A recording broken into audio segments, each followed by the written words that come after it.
And welcome back to another episode of COVID questions from clients. Now, this one we seem to get a lot, Michael, which is, hey, what happens if one of my family members gets COVID?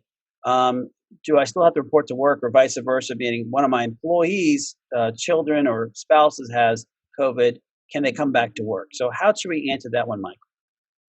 Well, I guess I know why you asked me this question, since I have personal experience. Yes, you do. Yes. So my daughter, ninth grade daughter, on September 22nd, tested positive for COVID.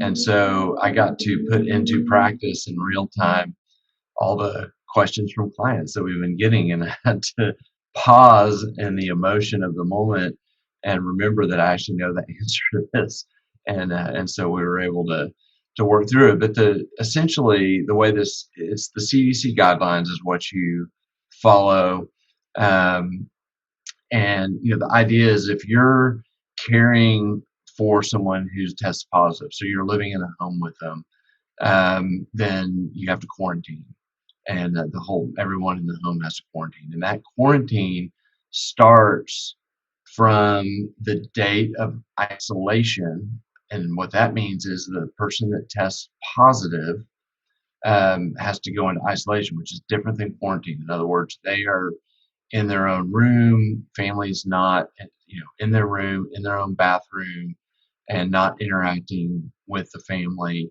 We were wearing N95 masks and giving disposable plates and cups and throwing it in the trash. And, basically my daughter was, locked in her room for 10 days from the date she tested positive.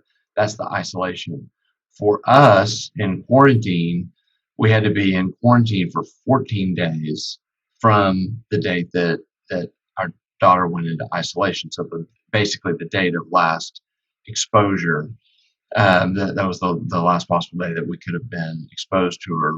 And there's guidelines there as well about what exposure means. But if you're living in a home with someone who tests positive, you're going to have to go into quarantine, and then your options out of quarantine are either to wait for those 14 days or to have 2 negative tests within a 24-hour period, and you can enter quarantine early. There is a little bit your potential time that you can be come down with it averages between 4 and 7 days after exposure. So you're typically seeing those tests towards the back end if you do it.